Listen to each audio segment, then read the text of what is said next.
Emmanuel Faux, Europe Nuit, autour du monde.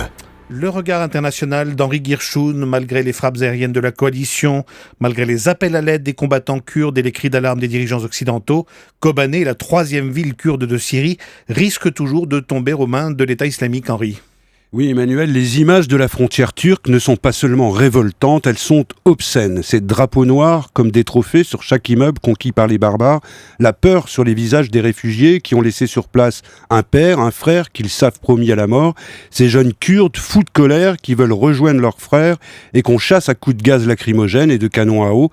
Et il y a surtout ces blindés de l'armée turque, l'une des plus fortes de la région, une armée qui se contente pour l'instant de répondre à des ordres iniques, tout voir, mais ne rien faire. Alors oui, ce sont les images d'une tragédie annoncée, des images d'impuissance qui font honte, qui nous font honte. Et alors, si le pire survient à Kobané, c'est bien sûr la Turquie qui va être accusée en premier, qui va être montrée du doigt.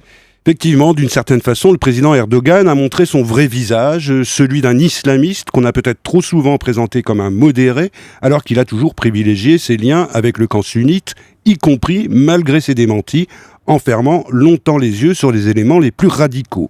Et il y a aussi son autre visage, celui d'un nationaliste pur jus, pour lequel toute minorité est déjà une menace pour l'intégrité du pays, à commencer par les Kurdes, et a fortiori quand leurs aspirations sont portées par le PKK, un groupe dont il faut tout de même rappeler qu'il n'est pas un modèle de démocratie, qu'il est toujours sur la liste des organisations terroristes et qu'il s'est affronté à l'État turc pendant plus de 30 ans. Alors voilà pourquoi Erdogan ne veut à aucun prix voir l'établissement d'une nouvelle zone autonome kurde à sa frontière. Voilà pourquoi aussi il reste les bras croisés devant Kobané en prenant le risque de rallumer le feu en Turquie où les manifestations pro-kurdes ont déjà fait une vingtaine de morts. Henri, est-ce qu'en réclamant une offensive terrestre contre le groupe Daesh, la Turquie ne va pas mettre la coalition et surtout les Américains dans une position très inconfortable ? C'est vrai qu'il y a ce qui relève de la posture pour justifier cette inaction qui passe mal, mais il y a aussi des arguments qu'il faut prendre en compte. Erdogan veut établir une zone tampon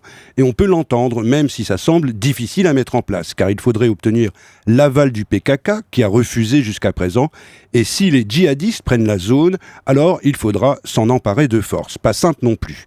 Quant au principe d'une intervention terrestre, ça relève plutôt de la provocation. Il y a certes des débats dans les états-majors à Washington, mais ils concernent surtout l'emploi des forces spéciales et on imagine mal le président Obama revenir si vite sur sa décision, en tout cas pas avant les élections américaines de mi-novembre. En revanche, l'idée d'attaquer aussi les forces d'Assad en Syrie, celle-là, oui, elle est sérieuse. Il touche un point sensible qu'il faudra bien éclaircir un jour. Et c'est vrai qu'il reste de nombreuses incertitudes, des trous même sur la stratégie des alliés en Irak et en Syrie. Il y a urgence à une clarification. Espérons que le sacrifice des défenseurs de Kobané aura au moins servi à cela. La difficile équation turque dans la lutte contre les djihadistes du groupe État islamique et dans le regard international d'Henri Guirchoun. Merci Henri.